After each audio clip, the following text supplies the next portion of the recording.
राजीनाम्याच्या वक्तव्यानंतर छगन भुजबळ मंत्रिमंडळाच्या बैठकीला उपस्थित। बैठकीत काय घडामोडी घडणार याकडे लक्ष, तर अधिसूचनेवरही चर्चेची शक्यता।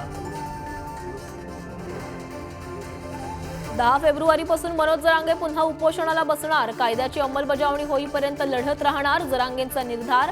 तर मराठ्यांमध्ये फूट पाडू नका, भुजबळांचं नाव न घेता जरांगेंचा टोला। उद्धव ठाकरे रत्नागिरी दौऱ्यावर, राजापूर, संगमेश्वर, चिपळूण, खेडमध्ये कार्यकर्त्यांशी संवाद।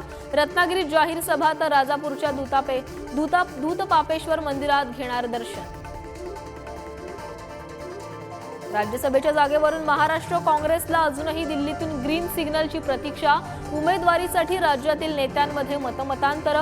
भाजपनं चौथा उमेदवार दिल्यास काँग्रेसला धक्का बसण्याची शक्यता। प्रक्षोभक भाषणाप्रकरणी मुफ्ती सलमान अझहरीला गुजरात एटीएस कडून अटक। घाटकोपर पोलीस स्टेशन बाहेर समर्थकांचा राडा, पोलिसांकडून लाठीमार। आज लोकसभेत पंतप्रधान नरेंद्र मोदींचं भाषण। राष्ट्रपतींच्या अभिभाषणावर मोदी मांडणार आभार प्रस्ताव। भाजपच्या सर्व खासदारांना उपस्थित राहण्यासाठी व्हीप।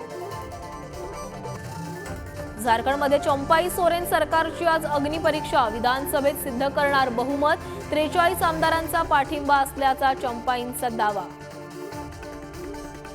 नाशिकमधील कंत्राटदारांचे 850 कोटींचे बेहिशेबी व्यवहार उघड। आयकर विभागाची नाशिकमध्ये सलग 5 दिवस छापेमारी। 8 कोटींची रोकड आणि 3 कोटींचे दागिने जप्त। यंदाच्या 66व्या ग्रॅमी पुरस्कारांमध्ये भारताचा डंका। शंकर महादेवन आणि झाकीर हुसेन यांना ग्रॅमी पुरस्कार। महादेवनच्या दिस मूव्हमेंट या अल्बमला ग्रॅमीनं सन्मान।